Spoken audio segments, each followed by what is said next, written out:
보고 저는 검색을 많이 안 했는데 남편이 엑셀 파일을 만들어가지고 일반 시중에 네이버 쇼핑에 성인 멀티 영양제 1인 제품이랑 아이 영양제 1인 제품이랑 유사니멀즈랑 헬스팩을 엑셀 파일로 정리해 놓은 게 있어요.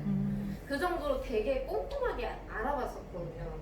근데 이제 그게 또 저희 파트너들이 남편과 함께 알아보고 이제 그래서 용재리더는 분양 대행사 들어가면서 거기서 마케팅하는 방법으로 블로그라는 걸 알려준대요. 그러면 이제 구글을 통해서 사람들이 어떻게 서치를 해서 들어가는지를 그런 걸 알려준다 하더라고요. 그래서 그렇게 들어가서 유산화를 찾아봤다고 해요.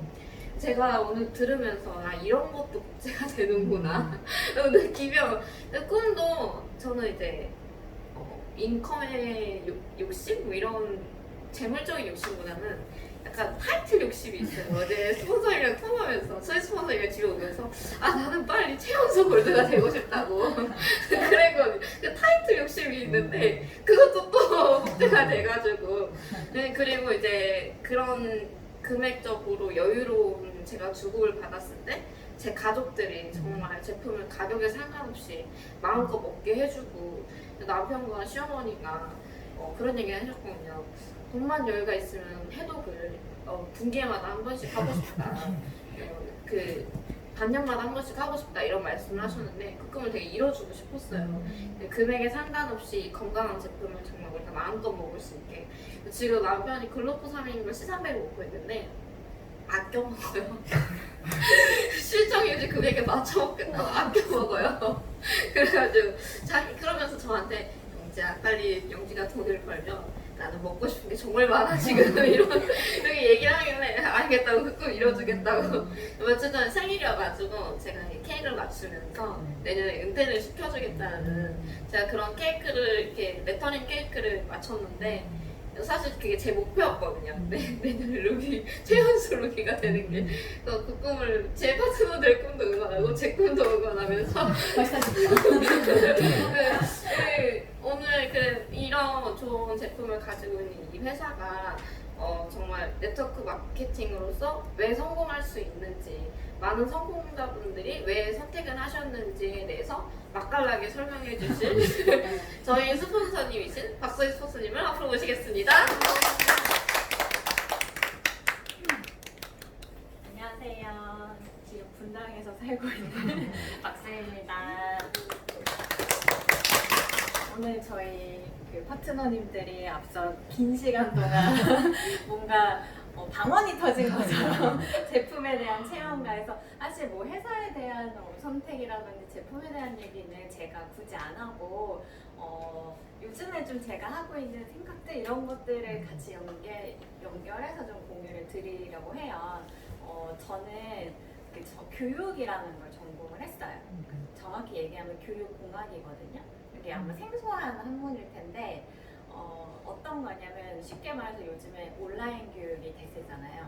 초등학생들부터 고등학생들까지 학교 안 가고 그런 기술적인 교육 방법을 공부하는 학문이거든요.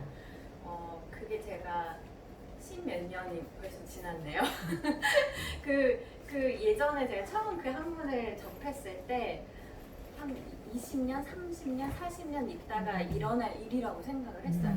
집에서 재택근무하고 되게 약간 옛날 그 어떤 미래 영화를 다루는 거에 2020 하면은 실질적으로 느껴지는 건 2050 시대의 것처럼 나르는 자동차 있고 재택근무하고 하루에 어떤 식사량을 하나로 먹고 등등 되게 미래적인 이야기였는데 어느 지난주였던 것 같아요. 되게 내가 사는 이 세상이 정말 제트기를 탄 것처럼 순식간에 변하고 있구나라고 생각이 들어서 제가 원래 되게 좋아하는 게 그런 강연 같은 거 유튜브 찾아보고 원래 찾아다니고 책 읽는 것도 되게 좋아해요. 근데 그동안은 좀 그런 것들을 놓고 있다가 아이 방학을 계기점으로 해서 제가 한 2주 동안 밀렸던 유튜브 어떤 태밭이나 아니면 요즘에 되게 채널 많잖아요. 그런 것도 보고 하면서 다시 새삼 느끼게 되는 거예요.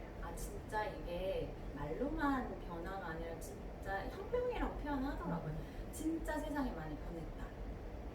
그러면서 제가 유산화라는 네트워크 마케팅이라는 그 시각적으로 세상을 보게 됐잖아요. 1년과 비교해보면 저는 되게 많이 변한 것 같아요. 오늘 딱 날씨가 너무 좋아서 날짜를 보니까 1년 전 2019년 8월 19일은 제가 미국 컨벤션에서 돌아와서 되게 그 기쁨을 만끽하고 있었던 때예요. 그때와 지금 다른 상황은 마스크? 근데 저는 솔직히 메르스나 이렇게 사스 그런 시절처럼 한두 달이면 지날 줄 알았거든요. 근데 많은 사람들이 그렇게 에이 지나갈 거야. 그런데 아니에요. 지난 2020년 1월하고 비교했을 때 6개월이 훌쩍 지났는데 우리 삶은 진짜 많이 변했고 그런 것들을 이제는 받아들여야 될 때다 하면서 여러 가지 키워드들을 막 제시하는 그런 강연들, 책들 정말 많이 쏟아져 있거든요. 그러면 거기에서 제일 제가 이제 관심을 갖고 보는 분야가 제 전공이 뭐 교육이다 보니까 아이들의 교육, 미래 교육, 그리고 그 사람들의 직업군, 산업군 이런 거에 대해서 저는 그냥 항상 재밌게 봐요. 그런 거에 나중에 제가 전에 제 마이스토리를 말씀드리면서 좀 나눴던 저의 꿈이 대안학교를 후원하고 제가 거기서 어떤 경제적인 그런 것과 관련 없이 교육적인 기부를 하는 거거든요.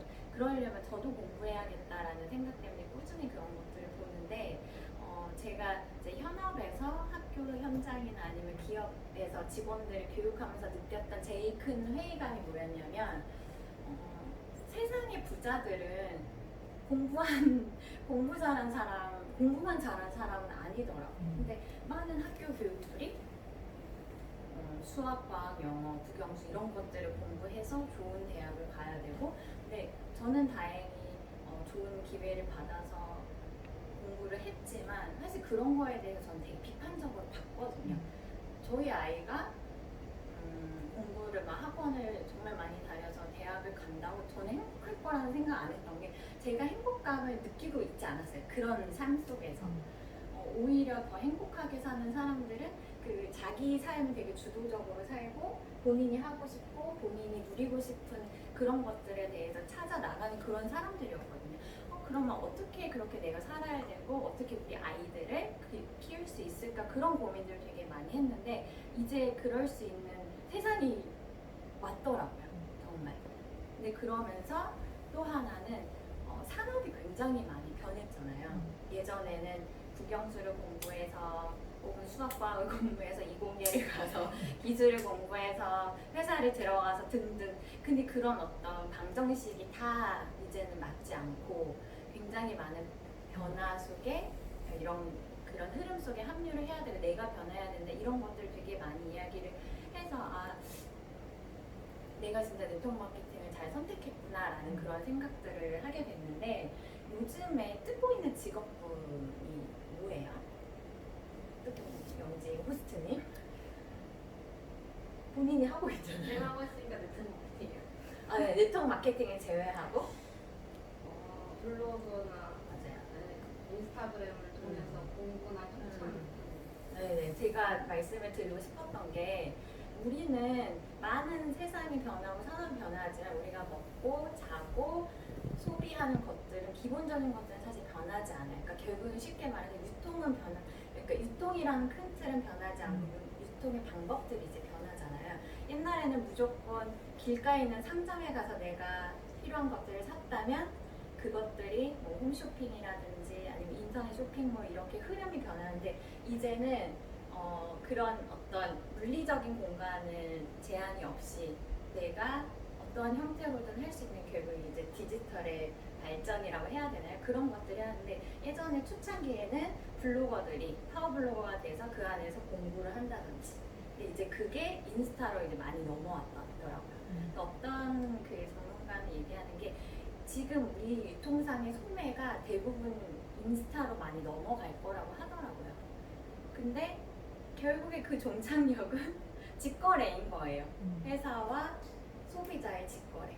그게 바로 네트워크 마케팅인 거고 사실 일반적으로 네트워크 마케팅에 대한 어떤 편견이나 선입견 때문에 그 공공연하게 그런 비즈니스서들이 이 네트워크 마케팅에 이렇게 해서 얘기는 못하고 있지만 사실 저도 이제 공부하고 있고 느끼는 바가 3년 후면은 정말 많이 바뀔 것 같아요. 특히 네트워크 마케팅을 바라보는 그 시선 그리고 이 산업 자체가 굉장히 많이 바뀔 거라는 생각이 들고 그러면서 다른 유통과 네트워크 마케팅에 대해서 비교를 한번 해보고 싶더라고요. 제가 어제 저녁 홈미팅에서도 말씀을 드렸는데 요즘에 뜨고 있는 부업거리 중에 뭐 배민 라이더 혹시 들어보셨어요? 그리고 원래 지금은 좀 문제가 돼서 했는데 그러니까 우버가 우리나라 형태로 들어왔을 때 이제 카카오 공유 택시 이런 것들 이제 그런 것들 중에 쿠팡에서 쿠팡 알바의 개념으로 쿠팡 파트너스라고 혹시 들어보셨어요? 들어보셨어요? 이게 어떤 거냐면 내가 쿠팡의 보통은 소비자지만 쿠팡을 알리는 그 홍보자가 되는 거예요. 근데 그 수단이 내가 가지고 있는 블로그를 통해서 온라인상의 전단지를 만드는 거거든요.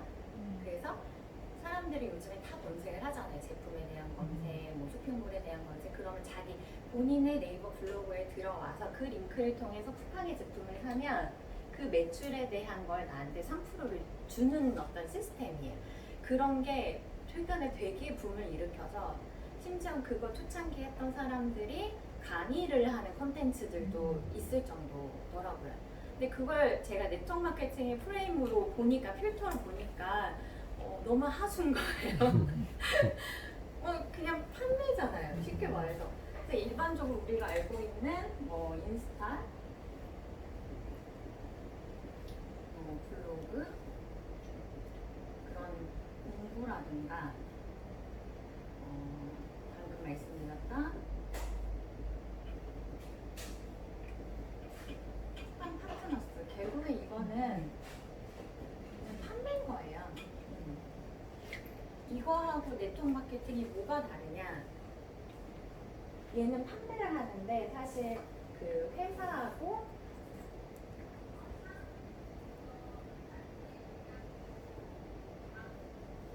소비자를 중개해주는 역할인 거거든요.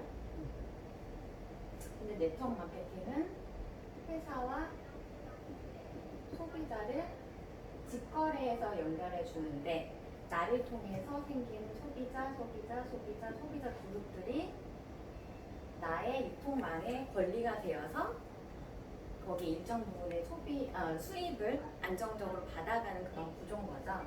그래서 네트워크 마케팅의 성공 조건은 굉장히 상식적인 수준인 것 같아요. 그렇죠? 내가 나를 믿고 여기에선 어떤 뭐 신뢰의 개념들이 있겠죠? 나를 믿고 먹는 사람들이 지속적으로 유지가 돼야 되기 때문에 나는 믿고 먹을 만한 회사여야 되는 거예요. 이 점에서 제가 좀 말씀을 드릴게 이제 쿠팡 파트너스라는 새로운 어떤 이런 일이라고 해야 되는 직업군들이 생기면서 폐해가 뭐냐면 이 사람들은 판매 중개를 하지만 제품에 대한 품질은 보장을 안 해요. 보장할 필요도 없고 제품에 대한 경험이 의무도 아니에요. 나는 그냥 그 홍보물 제작자인 것 뿐인 거예요. 온라인 전단지에. 그래서 이런 사람들이 대개는 파워 블로거들이 많고 그렇게 해서 오히려 역제안을 하는 경우도 있나 봐요. 그러면 나는 대부분 좋은 제품이겠지만 그렇지 않은 제품들로 인해서 피해를 본 소비자가 불만을 토로할 경우에는 이 판매자의 블로거의 자체 품질도 떨어져서 그 방문자 수가 준다거나 하는 피해가 있는데 그건 어쨌든 보장이 안 되는 거죠.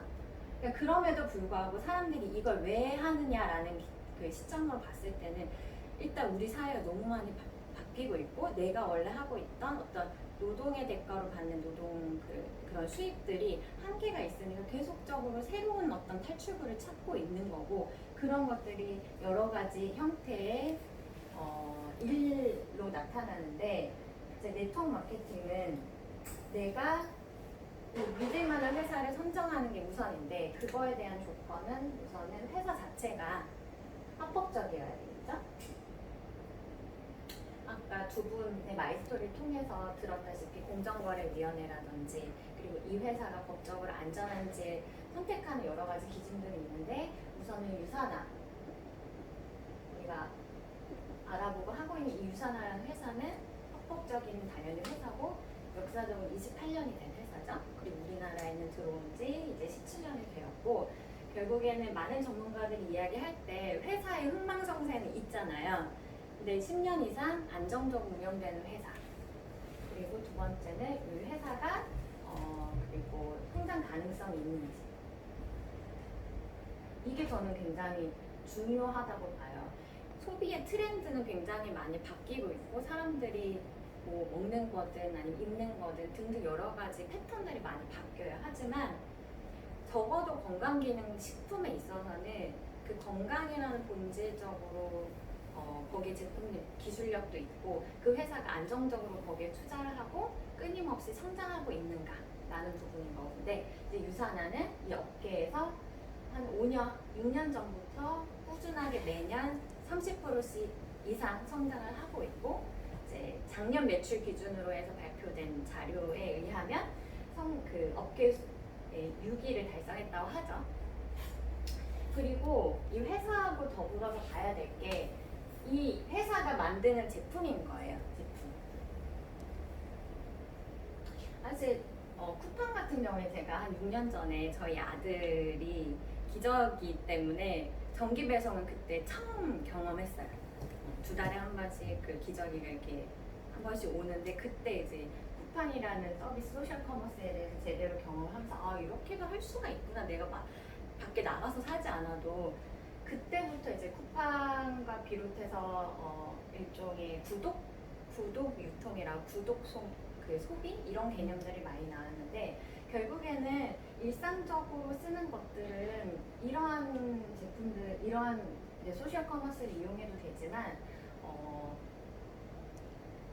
우리가 요즘에 하루가 사실 건강이잖아요. 이 코로나 바이러스라는 게 치료가 안 될 거라고 그 전문가는 이야기해요. 제2의, 제3의 코로나. 그것들이 변종을 하는데 어떤 전문가는 그렇게 얘기를 하더라고요. 이 바이러스가 굉장히 많은 유형들이 있었잖아요. 근데 두 종류 중에 하나래요. 하나는 그 독성을 갖고 있거나 아니면 하나는 전염성을 갖고 있거나 독성을 갖고 있으면 빨리 쉽게 말해서 사람들이 나한테 바이러스를 들어오면 빨리 그 사망을 하는 거야. 그래서 하고 이제 죽는 건데 이게 전염성 같은 게 메르스나 이런 것들은 잠재되어 있다가 전염됐다가 서서히 낫는 건데 무서운 건 코로나는 그 두 가지의 양면성을 다 갖고 있다고 하더라고요.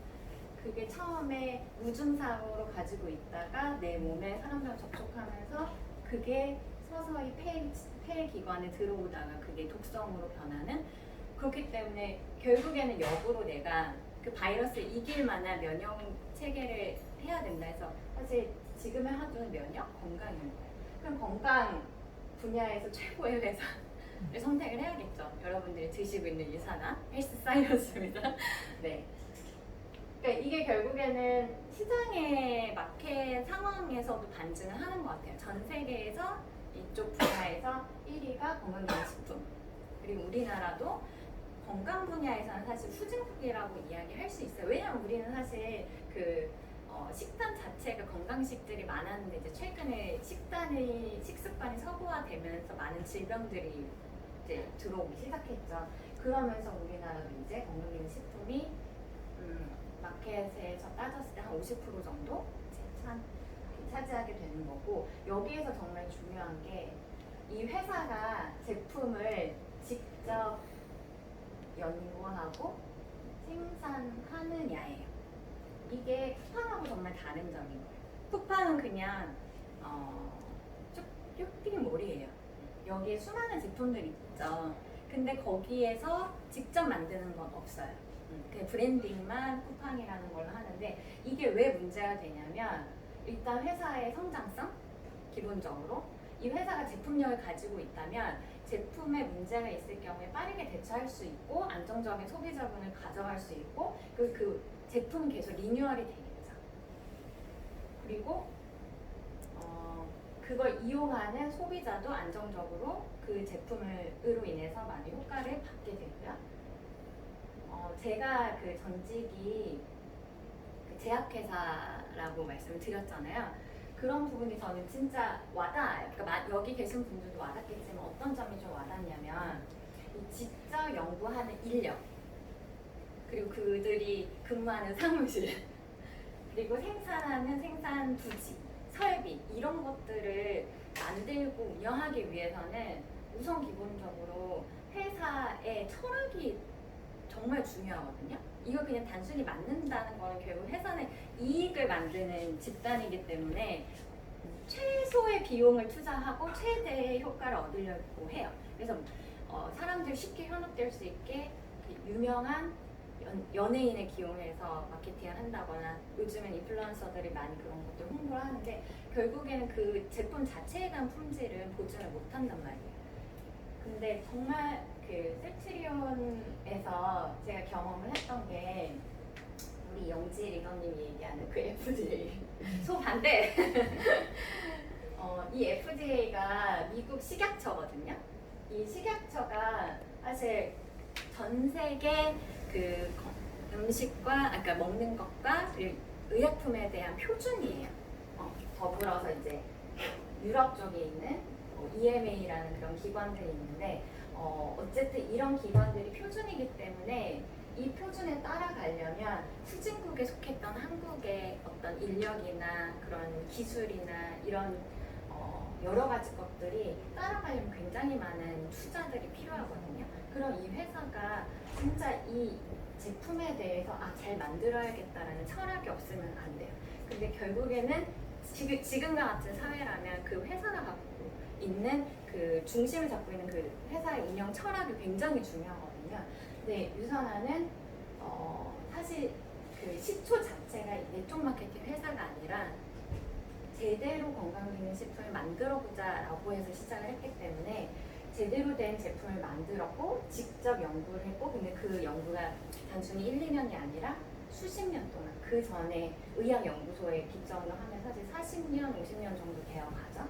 그리고 직접 생산을 하는 시설들을 보유하고 있고 이거는 제가 작년에 미국 컨벤션 가서 또 직접 봤고 이런 회사가 정말 없더라고요. 지금까지 봐도 많은 제품들이 연구해서 좋다고 홍보는 하지만 과연 유산하고 견줄 수 있을까? 되게 유산화를 뭐라고 해야 되지? 되게 콧대가 높은 것 같아요. 그러니까 너무 막 이렇게 자랑하지 않는데 그래 우리는 이 정도야 너네 한번 덤비려면 덤벼봐 약간 이런 느낌이에요. 그래서 제대로 유산화를 들여다보고 먹고 그리고 사업을 하시는 분들은 유산화 회사 제품뿐만 아니라 회사에 대한 되게 매니아가 되는 일인 것 같아요. 그리고 또한 마지막으로 성공 조건이 그 회사가 어떠한 보상 플랜을 갖고 있느냐거든요. 아까 얘기했다시피 내가 소비자로서 소비자분을 늘려서 그 유통망을 가져가고 그 안에서 일어나는 매출을 나한테 안정적인 소득으로 줄 때 당연히 그냥 상식적으로 내가 똑같은 쉽게 말해서 나의 열정과 노동을 투입을 했는데 그만큼 많은 보상을 주는 회사 그리고 그것도 당연히 투명하고 합리적이어야 되죠. 그리고 또한 그런 것들 좀 공정해야 될 것 같아요. 먼저 사업을 시작했다고 혹은 내가 한꺼번에 많이 샀다고 등등 그러한 조건들을 봤을 때 제일 합리적이고 공정한 회사가 유산화 플랜이고 저도 그래서 유산화 사업을 진행을 하고 있습니다. 더 자세한 이야기는 우리 호스트 문영지 리더님께 넘겨드리도록 하고요. 저는 여기서 마무리하겠습니다. 감사합니다.